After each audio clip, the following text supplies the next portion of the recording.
वर्ष गेले होते. असा ईव्हीएम विरुद्ध जर उठवायचा असेल तर गावोगाव उठवून चालणार नाही. मार्कडवाडीत पडलेल्या ठिणगीचा देशभर वणवा झाला पाहिजे. मार्कडवाडीत पडलेल्या ठिणगीचा देशभर वणवा झाला पाहिजे.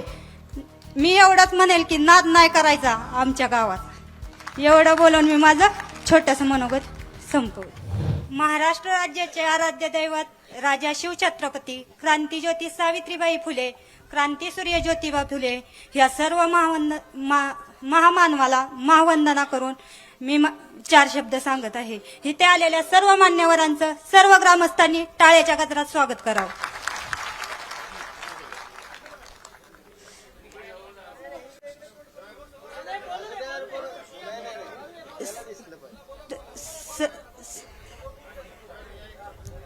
चेहरा कोणता घ्यायचा हे माझ्या हातात नव्हतं. चेहरा कोणता घ्यायचा हे माझ्या हातात नव्हतं. हाताच्या रेषावरचं भविष्य मला तर कळत नव्हतं. हाताच्या रेषावरचं भविष्य मला तर कळत नव्हतं. काळ्या भोर मनगटाच्या ताकदीवर जगायचं हे माझ्या आईनं मला पोटातच शिकवलं होतं. हे माझ्या आईनं मला पोटातच शिकवलं होतं. थोडीशी मोठी झाल्यानंतर शिवाजींचा पोवाडा ऐकला. थोडीशी मोठी झाल्यानंतर मी शिवाजींचा पोवाडा ऐकला. स्त्रीवर होणाऱ्या अन्यायावर निधड्या छातीनं लढायचं हे माझ्या मनावर भिडलं होतं. निधड्या छातीनं लढायचं हे माझ्या मनावर भिडलं होतं. गुन्हा ईव्हीएम विरुद्ध ज्यावेळी उठवला त्यावेळी आमच्यावर गुन्हा दाखल केला. असा काय आम्ही गुन्हा केला होता? काय आंदोलन केली होती?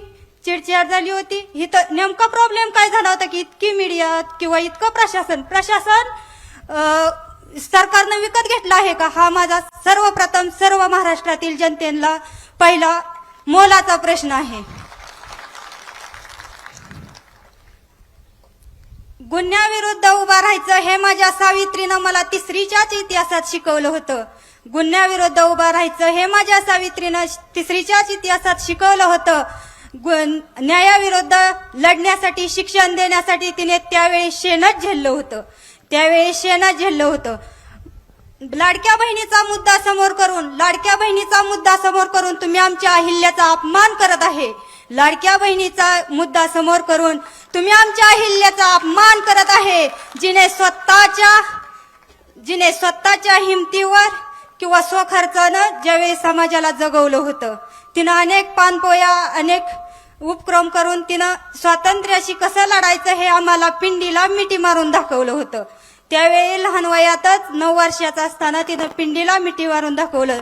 पुण्यश्लोक अहिल्यादेवी होळकरांचा, पुण्यश्लोक अहिल्यादेवी होळकरांचा.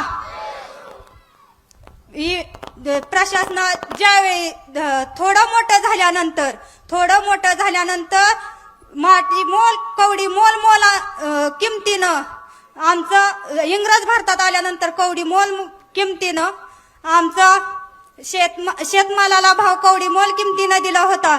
त्यावेळी बोस्टनची पार्टी आम्ही 10वीतच शिकलो होतो.